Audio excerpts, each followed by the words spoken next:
Noin.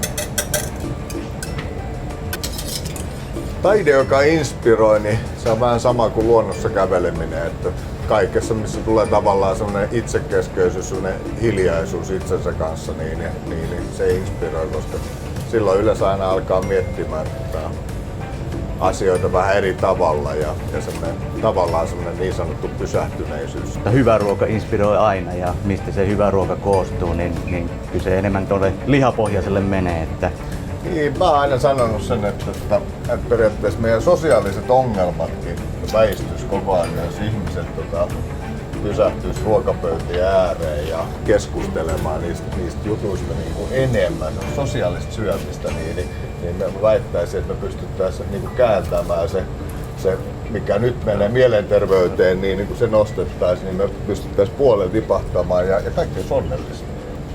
No kyllähän taide niin kuin kaiken kaikkiaan on lisännyt todella paljon yhteisöllisyyttä täällä, että on tullut semmoinen yhteenpuhaltamisen hiilen tunne niin taiteen ympärillä kuin sitten ehkä muunkin elämän ympärillä. Ja sen huomaa täällä, kun tänne tulee niin kuin ulkopuolisena, tulee pääkaupunkiseudulta tänne ja foodcampia tekee, niin sen niin kuin huomaa sen, että kaikilla on sellainen tekemisen meininki. Ja se on mun mielestä hienoa niin kuin tunnistaa sellainen, että vau, että kun kaikki puhaltaa yhteen hiileen, niin se meininki on ihan erilainen kuin sillä tavalla, että mä teen tuolla ja toi siellä ja tää täällä, niin sillä tulee aina se hyvä fiilis itselle. Se on niin kuin tuossa alkuun totesit, että tänä päivänä tässä hektisessä maailmassa niin käytetään ihan liian vähän aikaa siihen, että istutaan alas ja nautitaan hyvästä ruuasta, hyvästä seurasta, kenties hyvästä juomasta vielä ja annetaan tavallaan itselle ja ystäville aikaa siihen, että uskalletaan nauttia.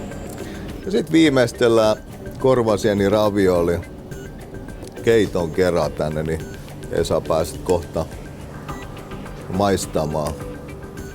Sitten laitetaan vielä muutama kirveli oksa siihen, niin hyvää ruokahalua.